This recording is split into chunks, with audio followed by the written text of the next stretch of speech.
Welcome to the lecture 4, Discrete Mathematics. We discussed in the previous lectures about the logics and circuits,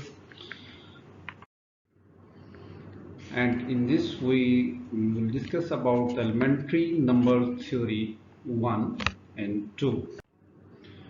Today's lecture plan is we discuss about divisors, prime numbers, fundamental theorem of arithmetic, Dewey algorithms, and greatest common divisors GCD, uh, and least common multiples LCM, relative prime. So we these are the topics, uh, subtopics maybe, which we will cover in this video. First, we discuss about the divisors. Let A, B, and C be integers such that A is equal to B into C. Then B and C are said to be divide or are the factors of A. These B and C are the factors of A, while A is said to be a multiple of B as well as C. A is said to be the multiples of B as well as C. For example, if we say write 6 is equal to 2 into 3, we can see that 6 is the multiple of 2 as well as 3, and the part symbol, this denotes divides. So the situation is summarized by A is divisible by C and A is divisible by C. Symbolically, if A and B are the integers and K is not equal to 0, then we may be write as A is divisible by B. It implies that there exists an integer such that A is equal to B dot K. So this is very much important in number theory, and we discuss in this lecture. Which of the following is true? Now we give some examples. 7 is divisible by 77. What do you know about this? 77 is the bigger, so this statement is false because 7 is not divisible by 77. Bigger number cannot divide smaller positive number, as 7 is smaller and 77 is bigger. This means 7 divided by 77. So now what's this? It means 77 is divided by 7. It's true because 77 is equal to 7.11. 24, 24. 24 is divisible by 24. It's also true because 1 is also the factor of 24. If 24 divisible by 0, it's false because 0 is neither divide any positive number, it gives undefined. This means, now the example 5, 0 divisible by 24 is true, 0 is divisible by every number. Now we discuss the formula for numbers of multiples up to given n. How many positive multiples of 15 are less than 100? Answer, just list them. We just list them and we can find the answer. 15 and 100. How many positive multiples of 15 and 100? 15, 30, 45, 60, 75, 90, and the next one is 105, which is greater than 100. So the question is that how many positive multiples of 15 which are less than 100. So these are these are the numbers which are the multiples of 15 and less than 100. Therefore the answer is 6. How many positive multiples of 15 are less than 10? 1 million. Listing is too much of hassle, so since 1 out of 15 numbers is a multiple of 15 is this, this is where divisible by 15, answer would be exactly.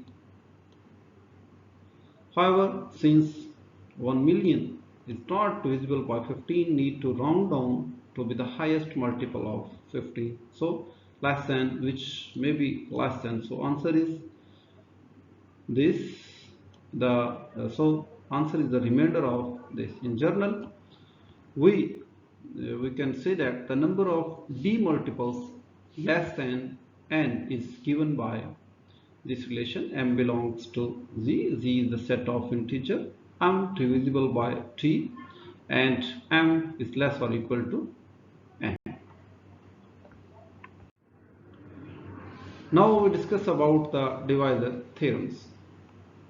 Let a and b let a, b and c be the integers. Then first theorem, b divisible by a and c divisible by a. If it implies that, keep an eye on these two relations, b divisible by a and c is also divisible by. It implies that b plus c is also divisible by a. You can see that if you can see that x divisible by a plus y divisible by a. So you can say that x plus y is divisible by a. If b implies b divisible by a, it implies b into c is also divisible by any some multiple. B is divisible by a and c is divisible by b. It means c is divisible by a. It's a transitive property of the real numbers. So here is the we put some examples. 34 is divisible by 17 and 170 is divisible by 17. It means 204 is also divisible by 17. We add these two. This is if we this L as B, and this is A, and 17 is A. So B plus, this is B plus C is divisible by A. And for second, 34 divisible by 17, it means 340 is divisible by 17. 340, basically 34 is the multiple of by 10. If we multiply it by 10, then it is 340. Now 12 is divisible by 6 and 144 divisible by 12. It means 144 is also divisible by 6. So these are the examples for these theorems. Now we prove the theorems. In general, such statements are proved by starting from the definitions and manipulating to get the desired results. B is divisible by A and C is divisible by A. It means B plus C divisible by, suppose B divisible by A and c divisible by a, then by definition there is a number m such that b is equal to a dot m. We discussed this definition in the previous slide, and there is a number n such that c is equal to a dot n. So by adding b and c we get, if we add these two, b plus c is equal to am plus an. If we take common a from this expression, a into m plus n, it is equal to a dot k, where k m plus n is equal to some k. So b plus c is equal to a dot k. So by the definition of the division, we will get that b plus c is divisible by a. The next one, we prove that b divisible by a, it means b dot c is divisible by a. Suppose b is divisible by a, then by definition there is a number m such that b is equal to am. So this is the definition you have to remember always. Now multiply both sides by c to get b. We multiply with this by c and this with c. So b dot c is equal to a dot m dot c, which is equal to a dot m dot c. Consequently, b c has been expressed as a times the integer mc. So by definition of division, a is divisible by b c. And the third one, we say that if b is divisible by a and c is divisible by b, it means c is divisible by a. This is the transitive property. Suppose b is divisible by a, by definition there is a number m such that b is equal to am and c is divisible by b. It means that there is a number k such that we can see that c is equal to b into k. Putting the values of b is equal to am in c is equal to bt, we get this result. So c is equal to am dot k. A dot, by using associative law we can write this. So n is equal to mk. So by definition of the division, divisible, a c divisible by a, though this is the property of the divisibility, this is transitive property. So it is used in this theorem. There are some definitions. An integer n is even if and only if. If and only if. It may be written as if and only if n is equal to 2 into k for some integer k.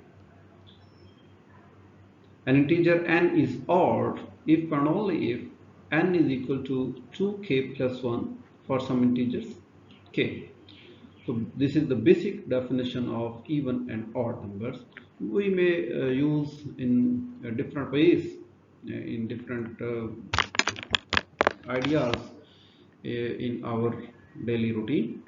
Integer n is prime if and only if n greater than 1, and for all positive integers r and s, if n is equal to rs, then r is equal to 1 or s is equal to 1. One should be from these two factors, one should be 1, and if either r1 or s is equal to 1. It may be, you can say that prime number is the number which has only two divisors, itself and 1. The second one is, and the second is 1. An integer n is composite if and only if n is equal to rs for some positive integers r and s, with r not equal to s and not equal to 1. So these are the basic definitions which we will use in this lecture. Prime number. A number n greater or equal to 2 is a prime if it is only divisible by 1 and itself. A number n greater or equal to 2. You can say that 2 is also prime, but 1 is not a prime number. Is not prime is called n which is not prime. A number n greater or equal to which is not prime is called composite number. Mean to say which is not prime, that is composite number. Now the question is this: which of the following are prime numbers? 0, 1, 2, 3, 4, 5, 6, 7. What do you think about 0? 0 and 1. These are not primes because the first condition is this, and greater or equal to 2. And so 0 and 1 not prime since not positive and greater or equal to 2. And 2, what do you think about 2? 2 is a prime number because 1 and 2 are only factors of 2. 3 is also a prime number because 1 and 3 are only the factors. And 4 is not a prime number.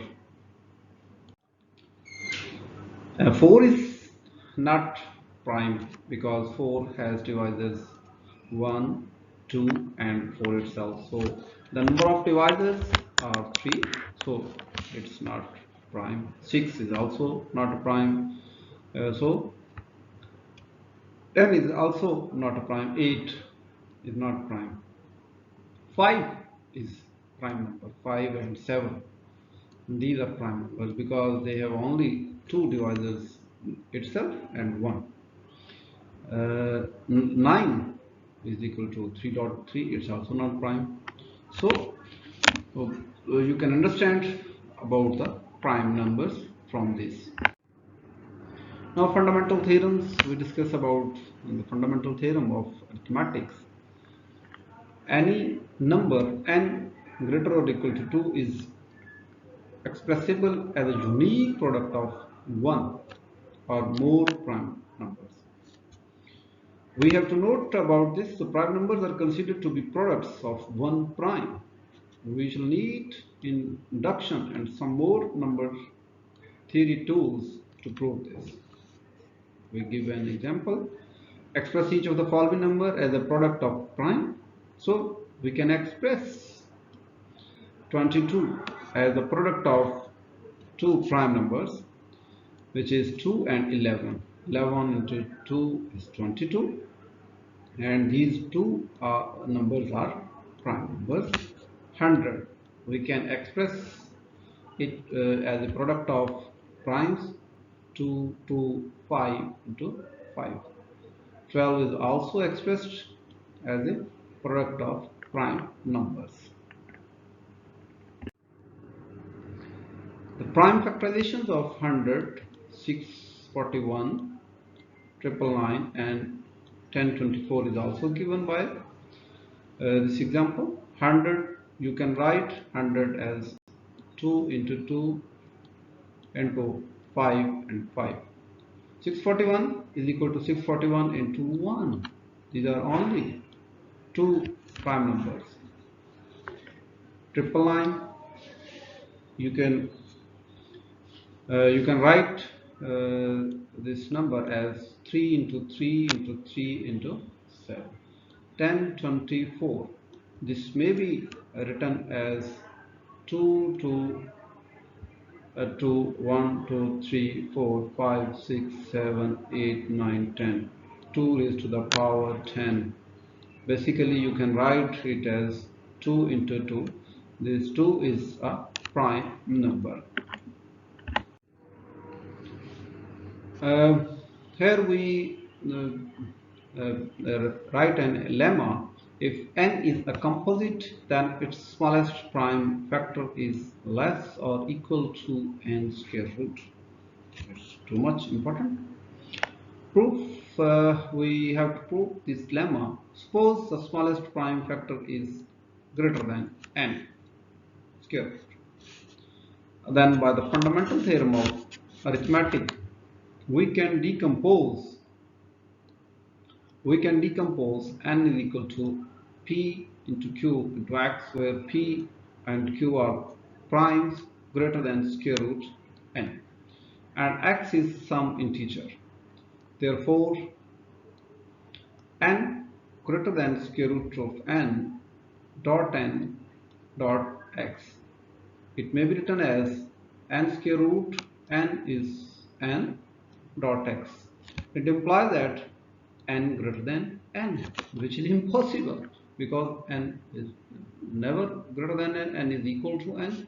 So our original supposition was false, and therefore this statement is correct. We test this one. If test if 139 and 143 are prime, list all primes up to n square root and check if they divide the numbers. Second, neither 2 is neither is even. 3, sum of digits tricks. 1 plus 3 plus 9 is 13, and 1 plus 4 plus 3 is equal to 8. So neither divisible by 3. If we check about 5, so don't end in 0 or 5. So it's the rule for the division of divisible numbers which are divisible by 5, that at the end of number it should be 0 or it should be 5, then that number is divisible by 5. And if we check about 7, 140 divisible by 7, so neither divisible by 7. Alternating sum trick we use for 11. 1 minus 3 plus 9 is equal to 7. So 139 not divisible by 11. So 1 minus 4 plus 3 equal to 0. So 143 is divisible by 11. Next, prime 13 do not be examined bigger than n square root. Therefore, we conclude that 139 is prime and 143 is composite. This division you may discussed in your previous classes, especially in primary or secondary classes. We try to solve, we try to understand here with an example. If we write this 117 is divisible by 31, this 31 is the divisor, which can be written as D, and this is the quotient Q, and this is the A, it is dividend, which may be written as A, and this one is the remainder.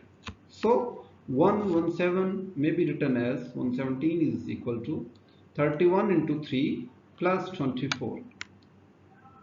31 into 3 plus 24. So A is equal to Q into D plus R. R is the remainder, Q is the quotient, D is the dividend. So we can write A divided as quotient into divisor plus the remainder.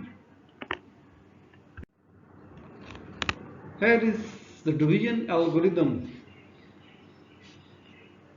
Let A be an integer and D be the positive integer.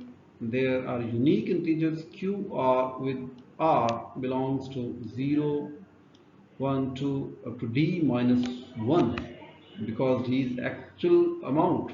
Satisfying this, A is equal to Q D dot Q plus R, which we discussed in the previous example. Now we prove it The proof is simple application of long division. This is called division algorithm, and you may use it easily in various methods.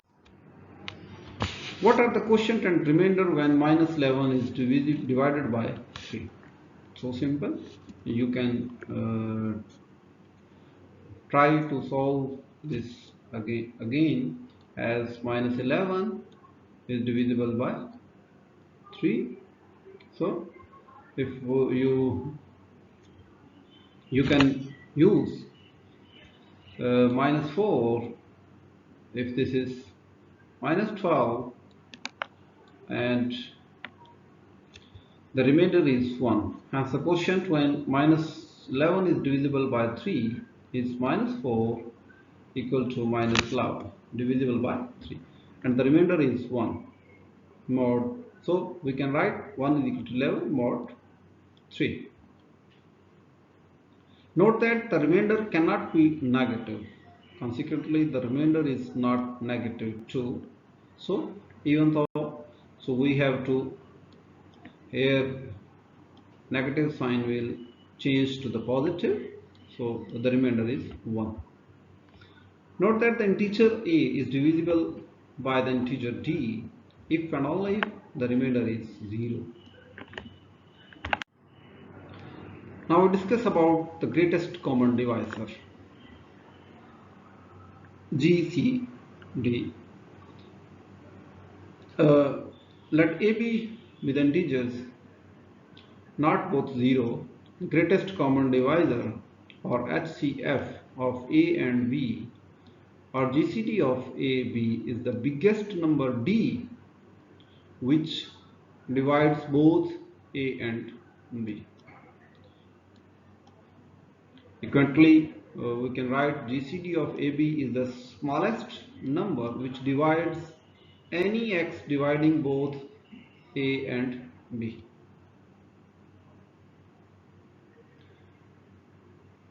A and B are said to be relatively prime if GCD of AB is 1, so no prime common divisor.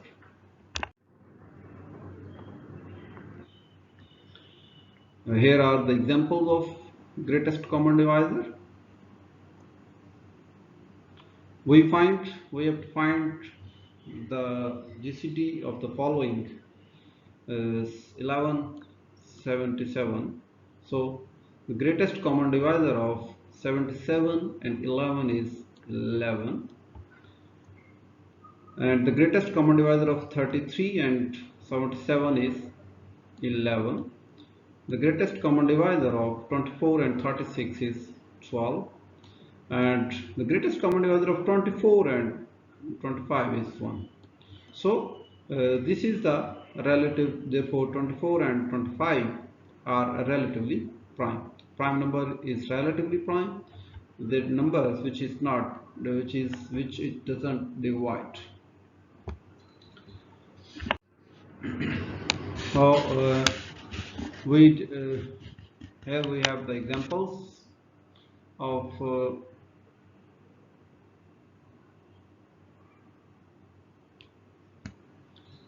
relatively pairwise relatively prime.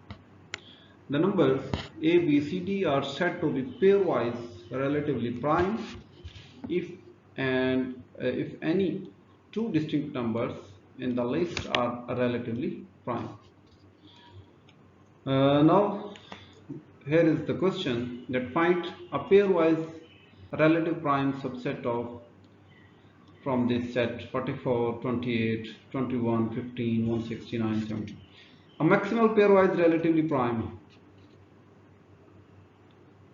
subset of this set is 17, 169, 28, 15 is one answer, and 17, 169, 44, 15 is an other answer. Least common multiple, LCM. The least common multiple of A and B or LCM of A and B is the smallest number m which is divisible by both A and B. LCM of A and B is the biggest number which divides any x divisible by both A and B. Here are the examples. If we find the LCM of 10 and 100, so 100 is the number which is divisible by maximum, with the biggest number which divides any x by both of these. And if we find the LCM of 7, 5, so 35 is the biggest number which is divisible by both of them. And if 921, we find the LCM of 921, so 63 is the biggest number which is divisible by both of the numbers.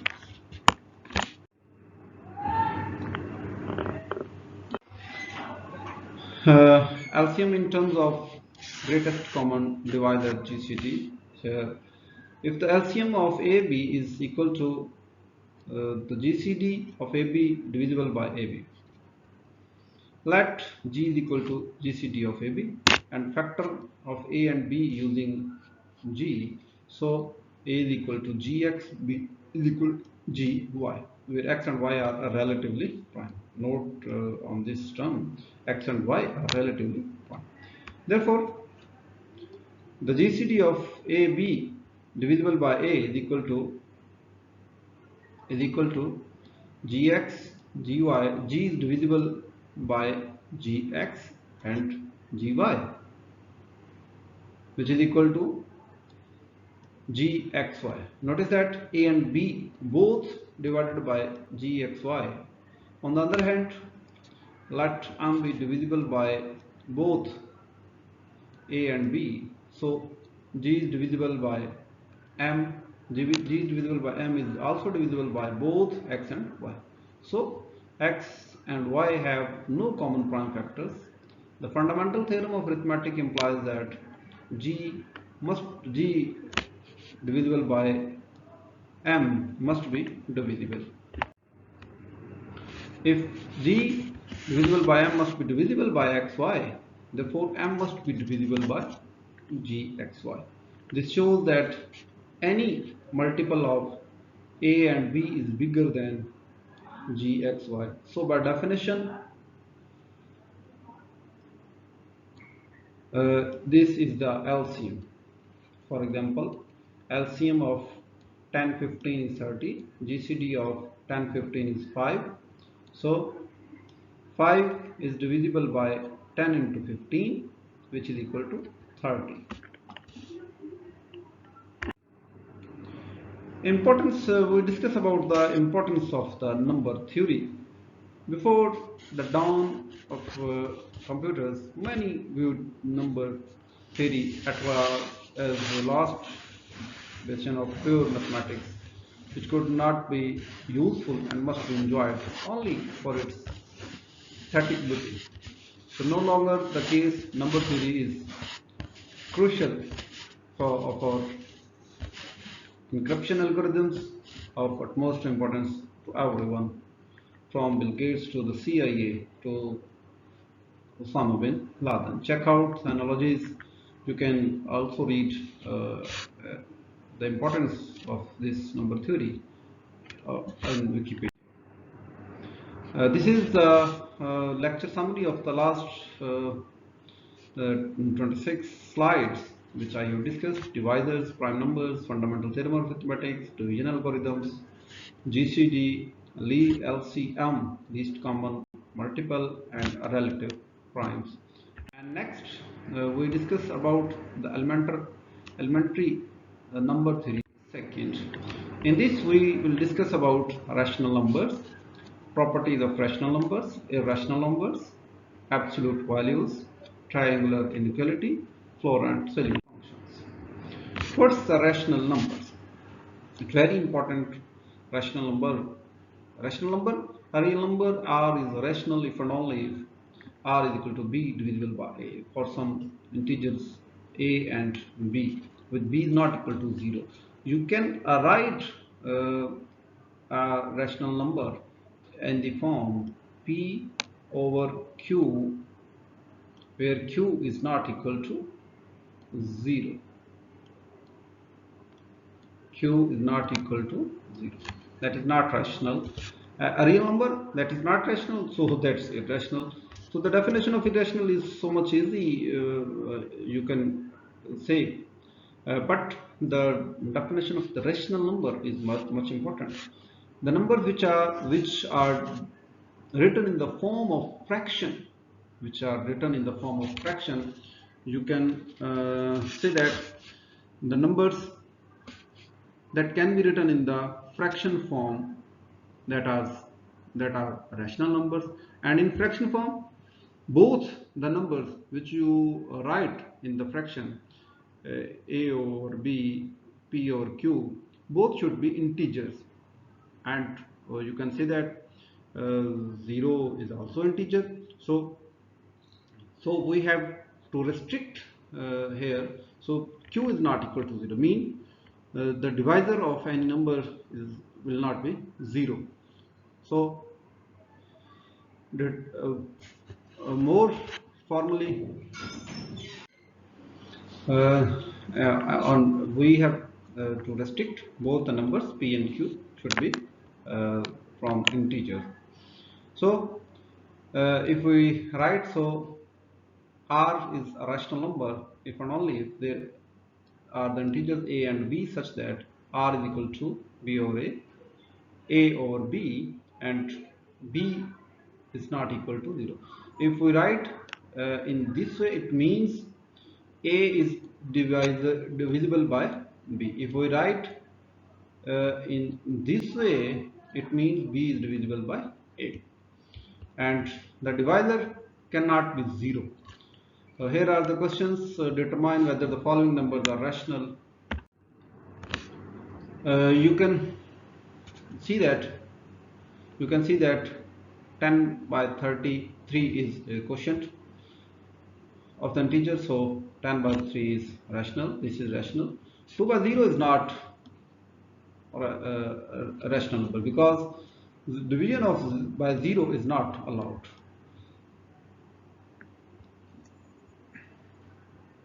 And the numbers after the you can write, if there is a number 0.5, it's not integer, but you can write this in the form of fraction 5 over 10. 5 is also integer, 10 is also integer, so you can write in this form. So we can see that if the recurring decimal representation is terminating or repeating, then we can write this in the fraction form. So the numbers which are written in the form of the decimal representation is written as terminating, then the number is rational. And if the decimal representation is non-repeating and non-terminating, then we are not able to write this in the fraction form. So these numbers are irrational numbers. So here are the properties of rational numbers. Every integer is a rational number. It's very much important. Every integer is a rational number. You can write 2 is an integer. You can write 2 over 1. So 1 is the divisor of all the numbers and have no effect on the numbers. So you can write 0. 0 is also an integer. It can be written as 0 over 1. So we can say that every integer is a rational number. It's obvious by the definition of rational numbers. Now here are the properties of rational numbers. The sum of any two rational numbers is rational. Let's suppose that R and S are the rational numbers. Then by definition of rational, R is equal to A over B and S is equal to C over D. For some integers A, B, C and D, with B is equal to 0 and D is not equal to 0. Both are non-zero, so R plus S is equal to A plus B and C plus D. So AD plus BC over B into D. Let P is equal to this. This is P and Q is equal to B into D. Then P and Q are the integers because the product and sum of integers are integers and not equal to 0. Thus R plus S is equal to P over Q. So R plus S is a rational number. So we have proved that the sum of two rational numbers is also a rational number. The double of a rational number is rational. I mean to say, if R is a rational number, then 2R is also a rational number. So it's very much easy to prove this. Irrational numbers. The number which is not rational is called irrational. The number which cannot be written in the form of fraction. You can see that the number, the decimal representation, if the decimal representation is non-repeating, non-terminating, then how we can write this in the fraction form? So that numbers are irrational numbers. A decimal representation which is neither repeating and non-recurring. For example, 2 square root, 3 square root, pi. So these are all values cannot be written in the form of fraction. So these are irrational numbers. Now we have note here, product of two irrational is not irrational. It's very much important and interesting. Two numbers, 2 square root and 2 square root, both are irrational. But the product of these two numbers is 2. You can write this as 2 square root whole square, and square will cancel the square root. Answer will be 2. So product of two irrational is not irrational. This is the visualization of some irrational numbers. You can see 2 square root, 3 square root, 4 square root, 5 square root, 6, 7 square root. This is the visualization of some irrational numbers. Absolute number. For any real number x, the absolute value of x denoted by x mod is defined as x mod is equal to x when x greater or equal to 0. It will be negative if x is less than 0. This will be x if x is 0 or positive. This will be negative if x is less than 0. For example, 5 mod is 5. Minus 4 by 7 is equal to, you can write this in minus into minus 4 by 7, which is 4 by 7. 0 mod is 0.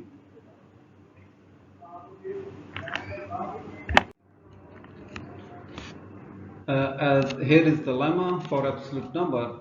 For all real numbers R, minus R is less or equal to R, which is less than R mod. R mod is absolute value.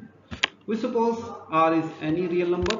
We divide into cases according to whether R greater or equal to 0 or R less than 0. If we consider the first case, R greater or equal to 0. In this case, by definition of absolute value, R mod is equal to R. Also, since R is positive and minus R mod is negative, so minus R mod is less than R. This it's true that minus R mod is less or equal to R, less or equal to R mod. If we take the second case, R negative, both sides by negative 1 gives that minus R mod is equal to R. So since R is negative and R is the positive, so R less than mod, so thus it is also true in this case. Hence in either case, minus R mod is in between R mod. For any real number a square root is equal to a mod. We prove this in this lemma. Since a square is equal to plus a square, which may be written as minus a square. Thus the number plus a minus a are some square roots of a square if a greater or equal to 0. Then plus a is the non-negative square root of a square. If a negative, then minus a is the non-negative square root of a square. Since a square root denotes the non-negative square root of a square, so we have a square root is equal to plus a. If a greater than or equal to 0, then it means a square root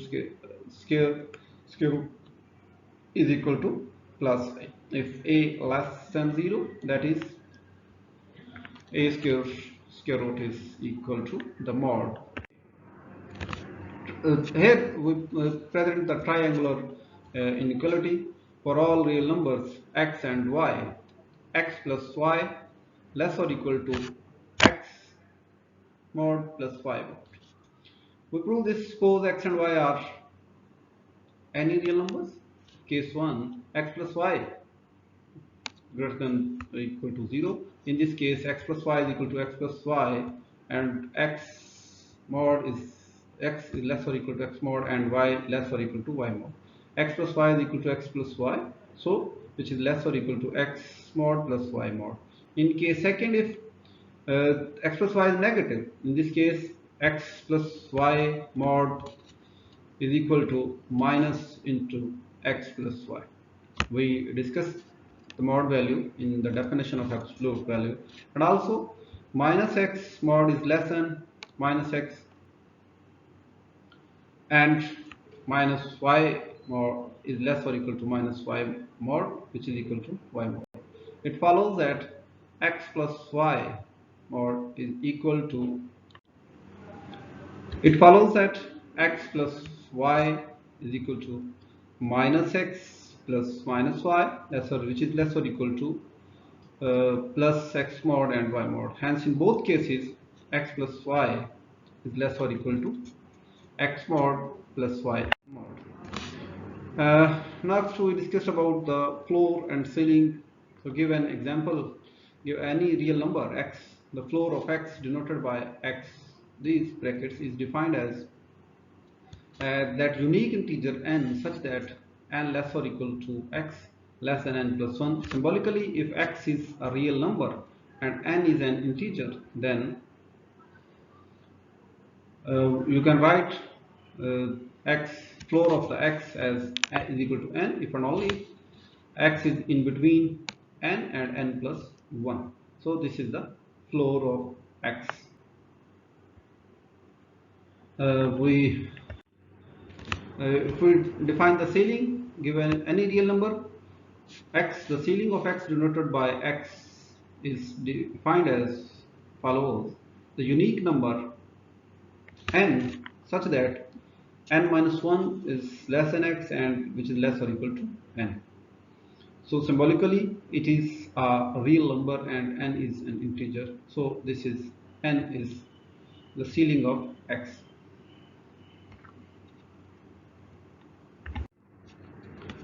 For examples, we compute the floor and the ceiling for x for each of the following in these examples: 24 by 25 by 4, which is equal to 6.25, and 6.25 is in between 6 and 7. Hence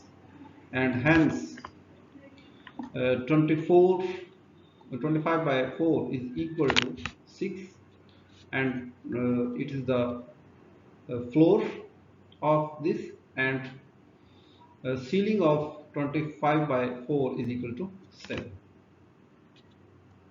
And we discuss about 0.999. So 0 is the floor and 1 is the ceiling of this number. These are also the examples of floor and ceiling. 1,370 students at a college are given the opportunity to take buses to an out of town game. Each bus holds a maximum of 40 passengers, so 1370 by 40. So this is equal to, the floor is equal to 34, and if we check the ceiling, it's 35. General value of the floor, if k is an integer, what are the floor of k and k plus 1 by 2 y? Since we suppose that k is an integer, then k4 is equal to k, because k is an integer, so k is in between k plus 1 and k plus 1 by 2 floor is equal to k, because k is an integer and it is in between these two. So in the following statement, true or false for any real numbers x, y, x plus y is equal to x floor plus y floor. The statement is false because we take if x is equal to y is equal to 1 by 2, then x plus y is equal to 1 by 2 plus 1 by 2, which is equal to 1, and the floor of 1 is 1. Whereas x plus y, if we take the floor individually, then 1 by 2 plus 1 by 2, the floor of 1 by 2 is 0 and the floor of 1 by 2 is 0. Hence, it's not equal. Properties, here we discuss the properties of the floor. For all numbers x and all integers m, x plus m is equal to x floor plus m. We suppose a real number x and an integer m are given. Let n is equal to x, that unique integer, and such that x is in between n and n plus 1. Add m to all sides to obtain n plus m less or equal to x plus m, which is less than n plus m plus 1. Now n plus m is an integer, so by definition of floor, x plus m is equal to n plus m, but n is equal to the floor of x, hence by substitution it's equal to this. Here is the, for any integer n by 2 is equal to n by 2 if n is even, and if n is odd, this is n minus 1 by 2. So here we give the proof of this thing. Here is the lecture summary. Today we have discussed in these slides, we discussed about the rational numbers, and we discussed about the properties of the rational numbers, irrational numbers. We also discussed about absolute values and triangular inequalities, floor and ceiling. So hopefully you will enjoy all these uh, topics, and you can learn a lot from these. So we will with you in the next fifth lecture. Thank you.